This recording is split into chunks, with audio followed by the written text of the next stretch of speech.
Next is lecture number 6 and last lecture of your chapter structure of atom. Lecture number 6.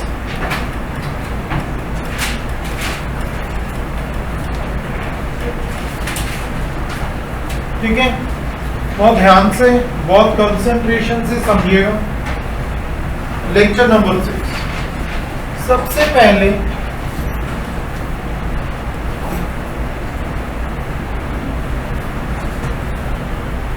Merits of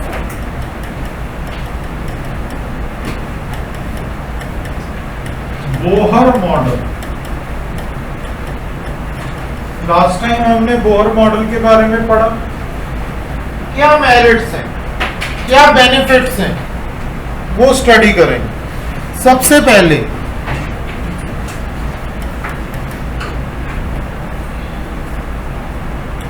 it successfully explains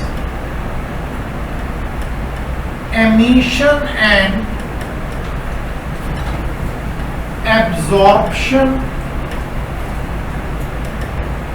spectra of hydrogen.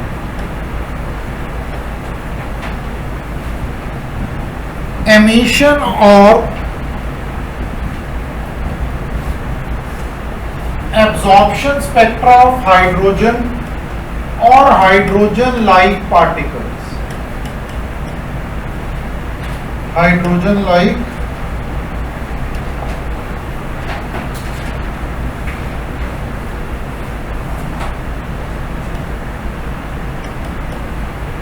जैसे कि helium positive, lithium 2 positive. ठीक है,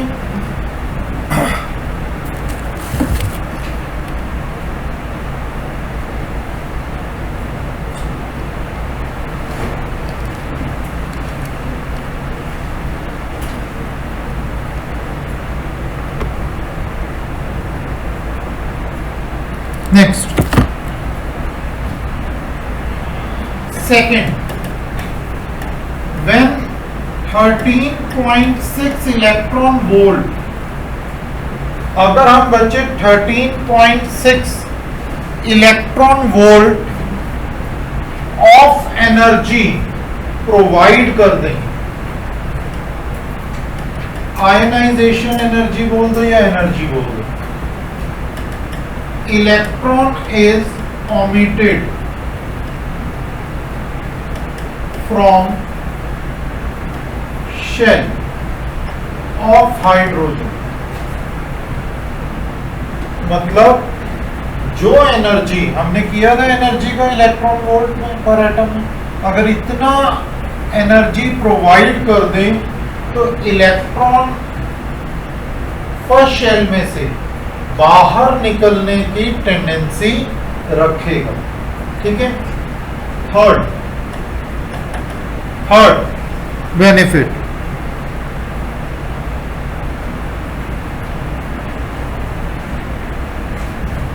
when excited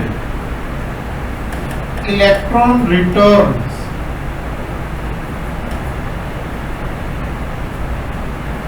to n equal to 1, क्या बोलते हैं उसे, Lyman series. ठीक है, are form.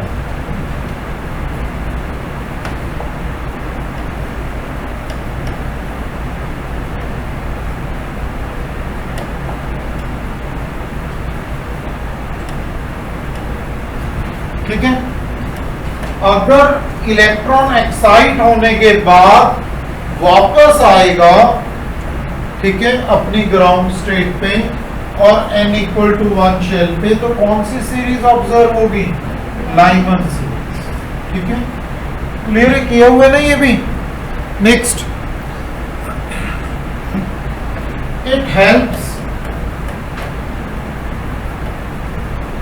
To calculate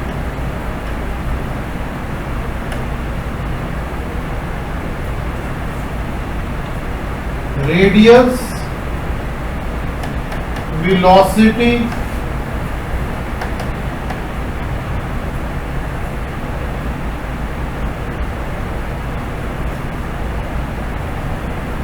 number of revolutions,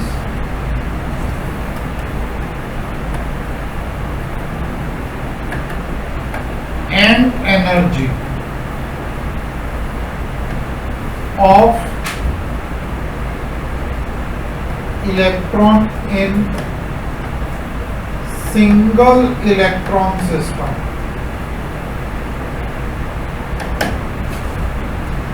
ठीक है। Demerits,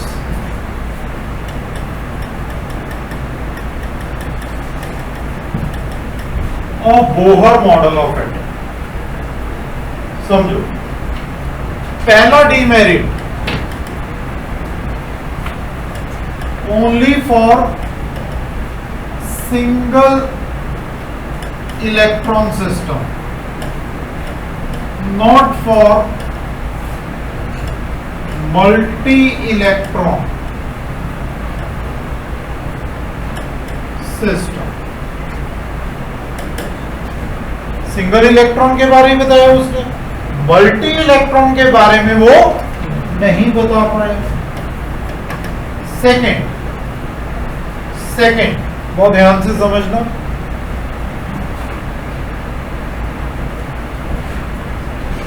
it could not explain fine splitting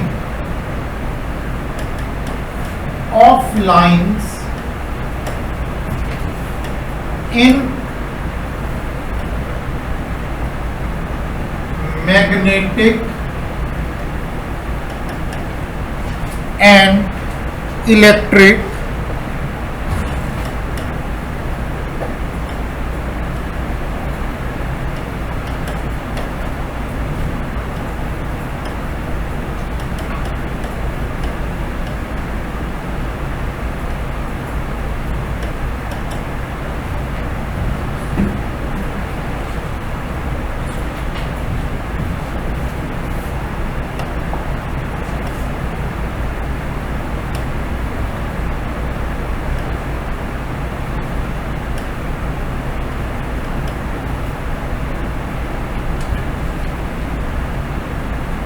ठीक है।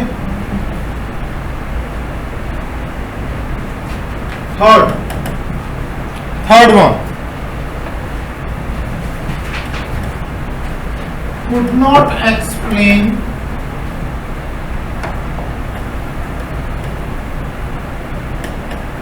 shape of orbital।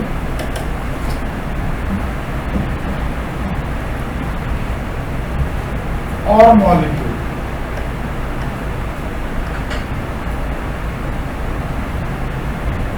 ठीक है।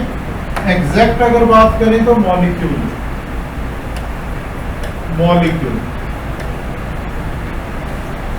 ठीक है। Fourth demerit, it could not explain the Broglie's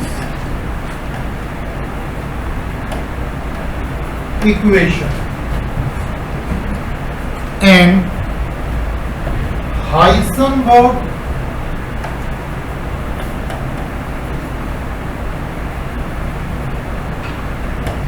uncertainty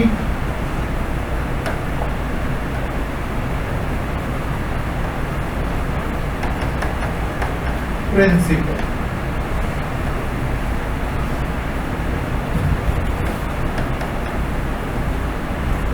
Heisenberg uncertainty principal.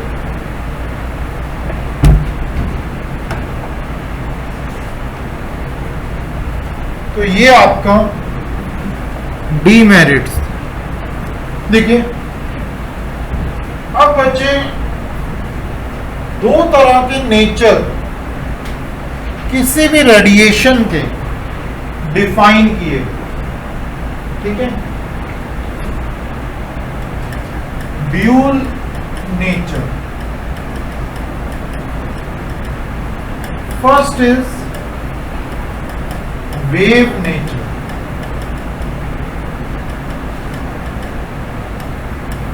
Second is quantum nature. Second is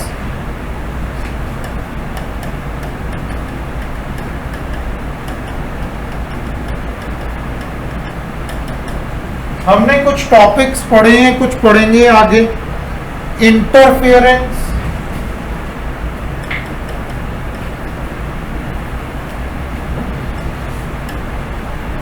diffraction,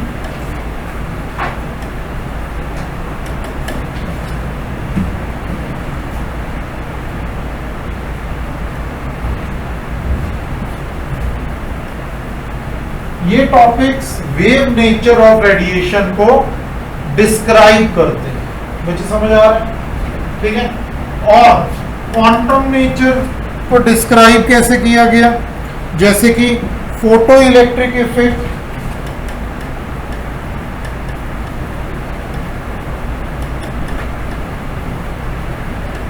physics में आप पढ़ोगे Crompton effect, black body radiation,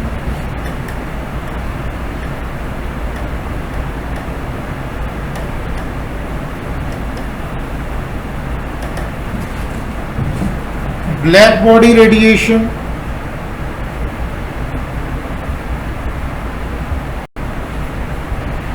next हम करने लगे हैं इंटरफेरेंस.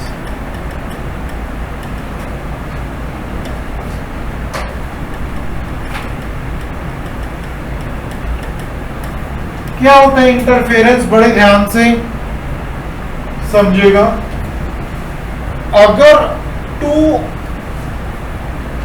अगर सुपर इंपोजिशन हो रही है इसकी टू वेव्स, क्या बच्चे? दो वेव्स हैं, उनको सुपर इंपोज कर रहे हैं. क्या कर रहे हैं? Super impose. ठीक है. Of same frequency and same wavelength. ठीक है. Travelling with same direction and same speed. Travelling with same direction and same speed. ठीक है. दैट इज नोन एज, ठीक है, सुपर इंपोजिंग वेव्स. क्या कहते हैं उन्हें? Super imposing waves. क्लियर हो गई इतनी बात? तो देखिए इंटरफेरेंस, एक होता है कंस्ट्रक्टिव इंटरफेरेंस. क्या होता है बच्चे? लिख दो.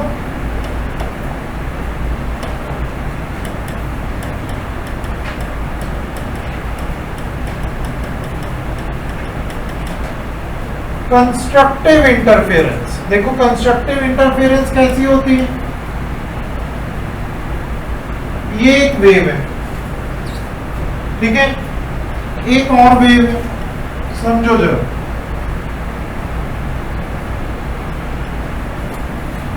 दोनों को ऐड कर दिया, कंबाइन कर दिया, सुपर इंपोज कर दिया, तो क्या होगा? एम्पलीट्यूड बढ़ जाएगा कि नहीं? यस और नो? ये और ये ऐड हो जाएंगे कि नहीं? दोनों एक ही साइड है, नीचे वाले एक ही साइड है, ऐड हो जाएंगे कि नहीं? फिर ऊपर आ गया, ऐड हो जाएंगे कि नहीं? समझ आ गई? इसे कहते हैं कंस्ट्रक्टिव इंटरफेरेंस. क्या कहते हैं बच्चे? Constructive interference. ठीक है. क्लियर है इतनी बात? Next, destructive interference.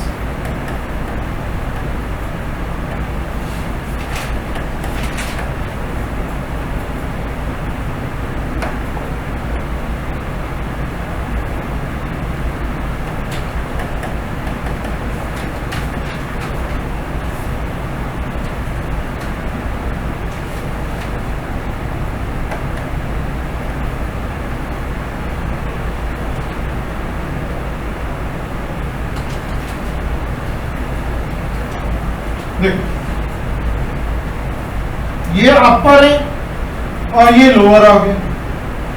अब जब इंटरमिक्स होंगे क्या होगा?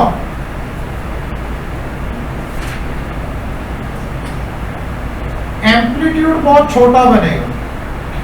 देखो बहुत छोटा बन रहा है कि नहीं? ये एम्पलीट्यूड है, समझ आ रहा है कि नहीं? मतलब आपस में कैंसलिंग होगी। क्या होगी बच्चे? Cancelling of waves. ठीक है, तो एम्पलीट्यूड बढ़ने की बजाय उसमें बढ़ा था और डिस्ट्रक्टिव में कम हो जाएगा। ठीक है, क्लियर है? और एक और भी होते हैं, उसका कोई नेम नहीं है, ऐसा हो सकता है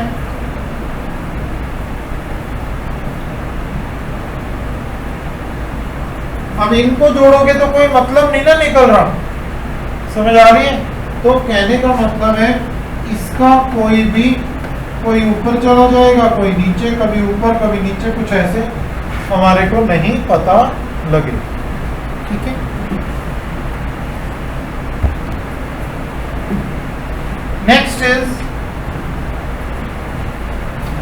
नेक्स्ट पार्ट हम जो करने लगे हैं दैट इज डाइफ्रैक्शन।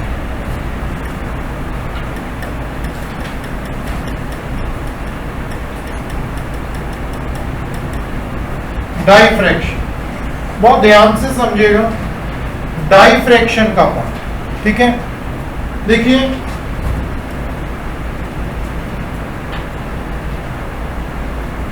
अगर कोई मेटल लेते हैं, ठीक है, और इंसिडेंट लाइट आई,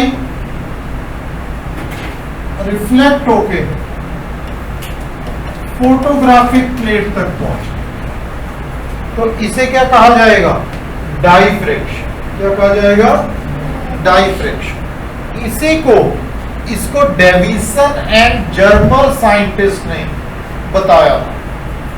किसने? Davisson and Germer scientist. ठीक है, और इसको फर्दर मॉडिफाई किया गया। ठीक है, किसके थ्रू? GP Thompson. क्या बच्चे? जीपी थॉमसन साइंटिस्ट के लिए। उन्होंने क्या किया कि इधर गोल्ड फॉयल रख दी,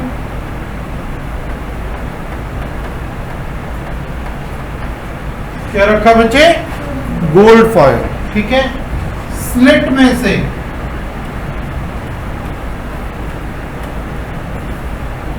रे पास करी, यहां पे फोटोग्राफिक प्लेट रखी और डाइफ्रैक्ट होके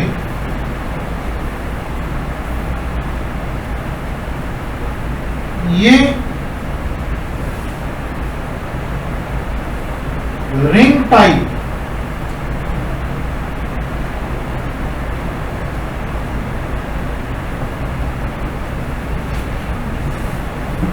स्ट्रक्चर बना फोटोग्राफिक प्लेट में, इसको डाइफ्रैक्टेड रेज कहेंगे, रिंग्स कहेंगे। क्या? डाइफ्रैक्टेड रिंग्स। ठीक है, ब्लैक बॉडी रेडिएशन।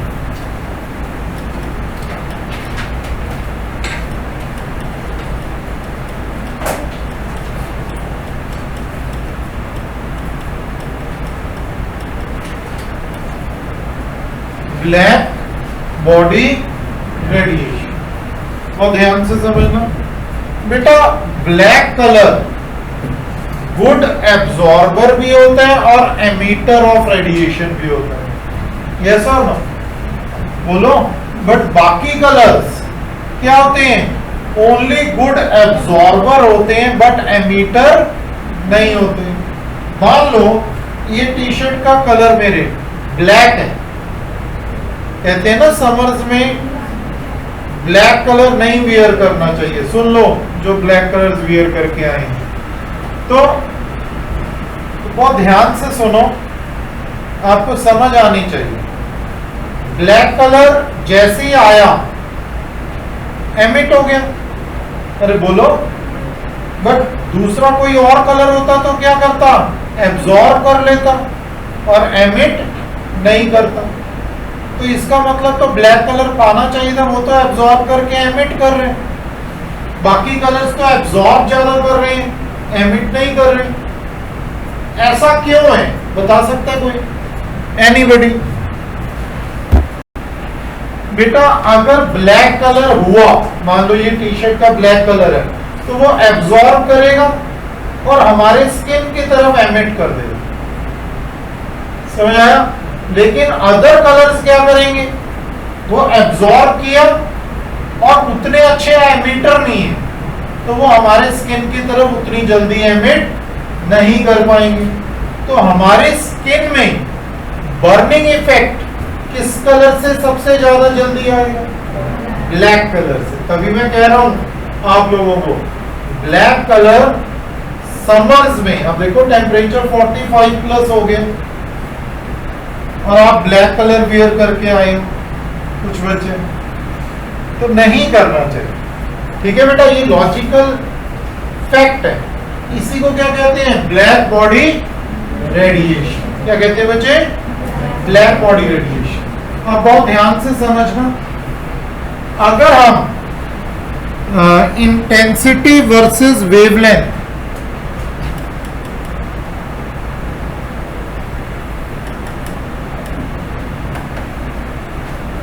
का ग्राफ बनाएंगे, बेटे तू लिखती बहुत तो तुझे पता नहीं लगेगा। तो ये एक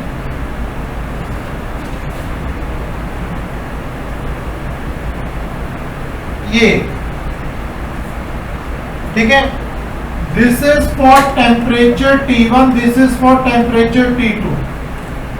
T1 is for black colour,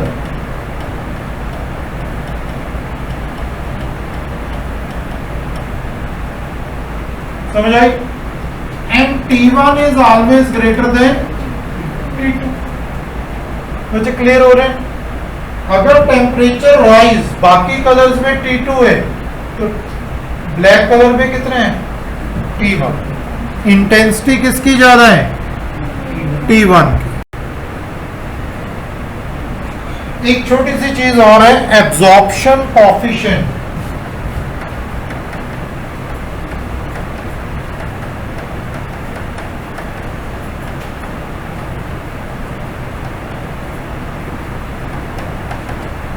ठीक है, absorption coefficient, number of photons absorb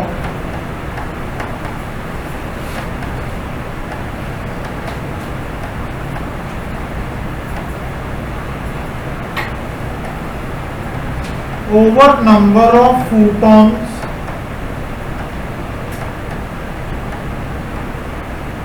incident, number of photons incident. Next, photoelectric effect.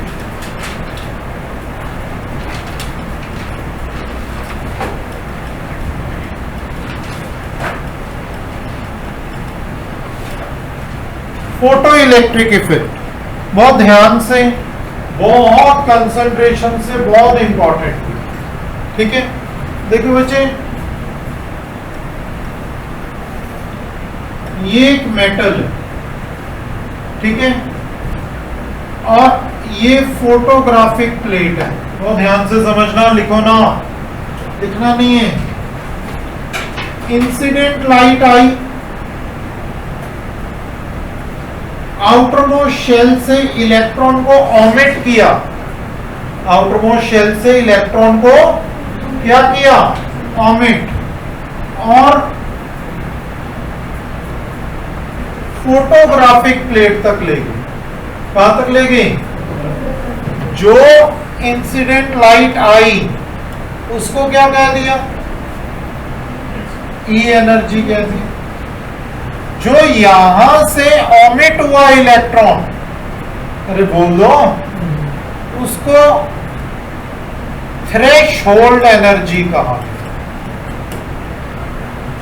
क्या कहा गया, थ्रेशोल्ड एनर्जी। यहां से ऑमिट करने से फोटोग्राफिक प्लेट तक जो लेके गए उसको काइनेटिक एनर्जी कहा गया।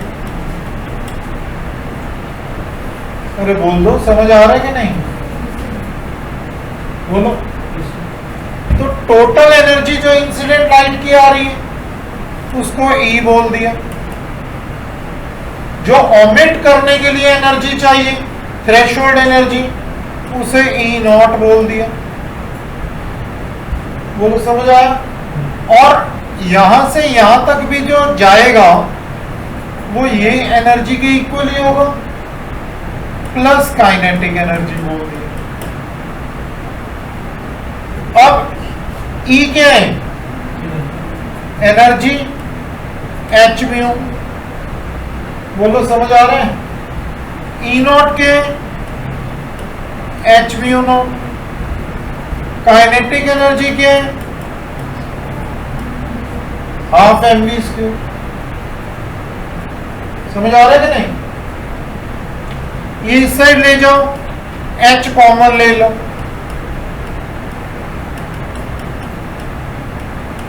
ये आ जाएगा बेटा, आ जाएगा कि नहीं? म्यू आप सब, एक तो ये रिलेशन आ गया। म्यू आप सबको पता है क्या होता है? सी बाय लैम्डा।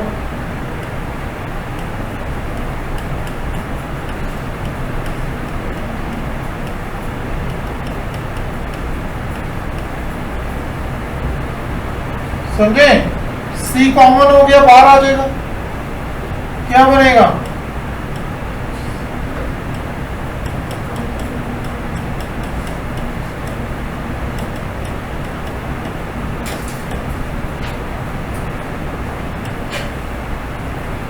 ये आ गया,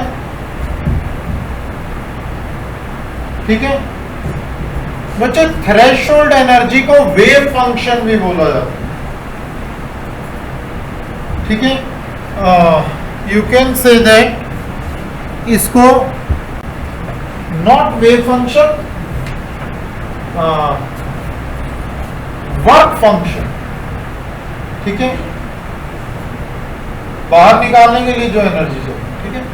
तो W भी बोला जाता है, ठीक है। और म्यू नॉट थ्रेशोल्ड फ्रीक्वेंसी, क्या बोला जाता है? Threshold frequency. अब इसी को और बेटर वे में रिप्रेजेंट किया गया, ठीक है। साइंटिस्ट ने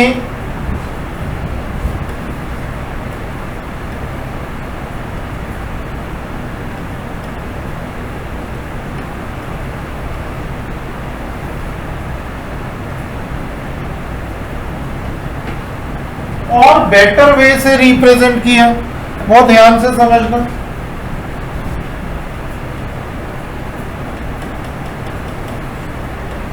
ये मेटल है, ठीक है।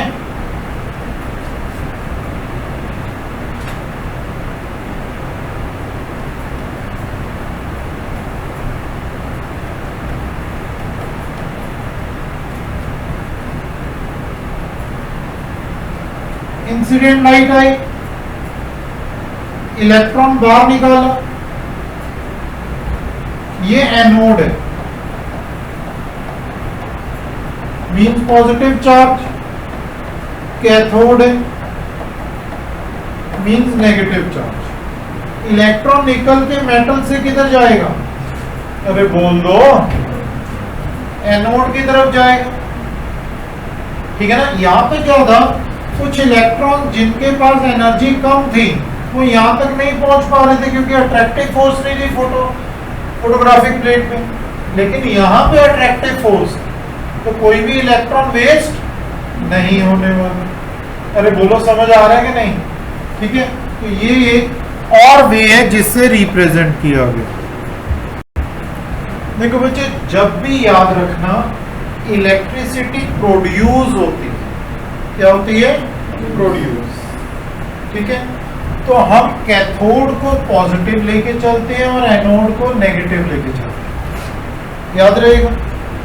जब भी इलेक्ट्रिसिटी यूज होती है तो हम कैथोड जो नॉर्मल होते हैं नेगेटिव, उसको नेगेटिव ही लेते हैं और एनोड जो पॉजिटिव होता है वो पॉजिटिव। अभी आपकी स्टेज में बच्चे ये कंसेप्ट आएगा, लेकिन रिडॉक्स चैप्टर में इलेक्ट्रोकेमिकल सेल कब आएगा? इलेक्ट्रोकेमिकल सेल, ठीक है। तभी मैंने अभी आपको जनरली कैथोड को नेगेटिव ही लिया। क्लियर है? क्लियर है? नोट्स में जो लिखा हुआ है वो उस ढंग से लिखा हुआ है कि इलेक्ट्रिसिटी कहीं ना कहीं प्रोड्यूस हो रही है ना, इलेक्ट्रॉन फ्लो हो रहा है। अरे बोलो, जिस साइड इलेक्ट्रॉन फ्लो होता है उसके ऑपोजिट डायरेक्शन में करंट फ्लो भी होता है। क्या होता है? करंट। तो जब करंट फ्लो होगा तो कैथोड क्या लेने? पॉजिटिव। एनोड क्या लेने? ये बात याद, ठीक है। Next is de Broglie's wavelength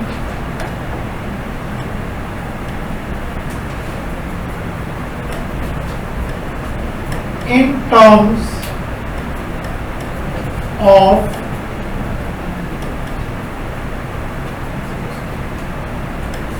temperature, in terms of temperature, बहुत ध्यान से समझना। De Broglie wavelength in terms of temperature क्या होगा? देखिए, according to kinetic theory of gases,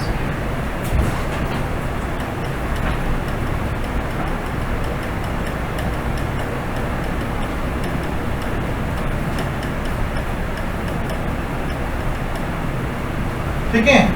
अगर काइनेटिक थ्योरी ऑफ गैसेस के अकॉर्डिंग देखें तो बच्चे जो काइनेटिक एनर्जी होती है हाफ mv स्क्वायर होती है, वो 3/2 kT भी बोलते हैं। ये याद रखना, 3/2 kT। K क्या होता है? बोल्ट्जमैन कांस्टेंट, जिसकी वैल्यू 9 × 10⁹ होती है। याद रहेगा बच्चे। तो इनको रिलेट करेंगे, हाफ से हाफ कैंसिल हो गया। क्या हुआ बच्चे? हाफ से हाफ कैंसिल। दोनों साइड m से मल्टीप्लाई कर दो, क्या आ जाएगा?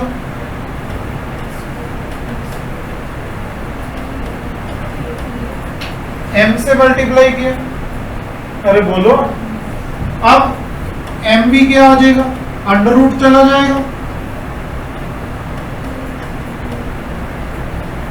√3 kT m, ठीक है। और m भी आ गया, अरे बोलो। अब देखो, आपको सबको पता है लैम्डा क्या होता है? h/mv। ऑब्जेक्टिव पॉइंट से बहुत इंपॉर्टेंट है ये, ठीक है। डी ब्रॉगली इक्वेशन, तो क्या आ जाएगा? h/mv की जगह ये लिख सकते हैं, इक्वल है 3 kTm, ठीक है। अगर हम ध्यान दें, h भी कांस्टेंट है, 3 भी कांस्टेंट, k भी कांस्टेंट और m भी कांस्टेंट, बोलो। तो क्या हम लिख सकते हैं? Lambda is inversely proportional to under root of temperature, ठीक है। तो याद रखना, ऑब्जेक्टिव पॉइंट से बहुत इंपॉर्टेंट, ठीक है।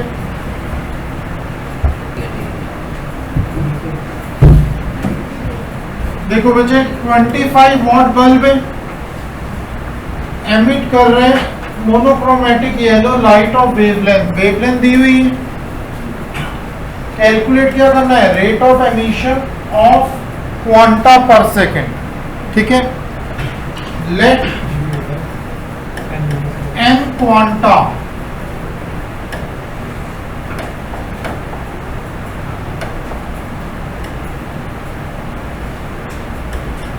of light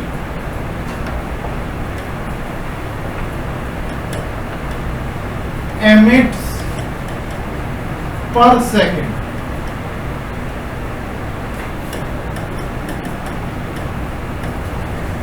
कराया था।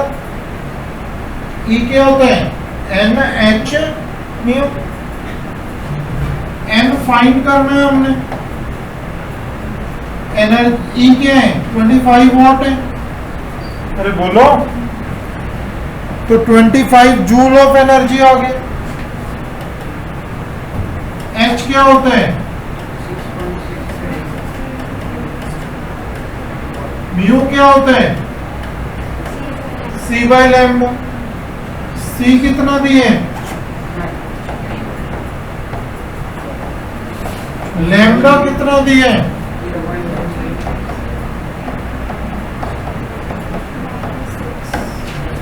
माइक्रो है ना, तो -6 हो गया। देखो बच्चे कैसे करो,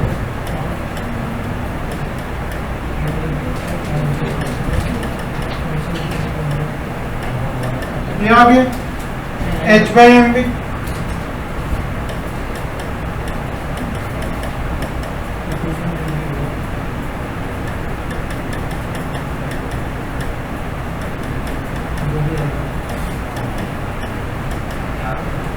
सॉल्व हो जाएगा, ये आ जाएगा आपका 3.55 इंटू 10⁻⁻11 मीटर।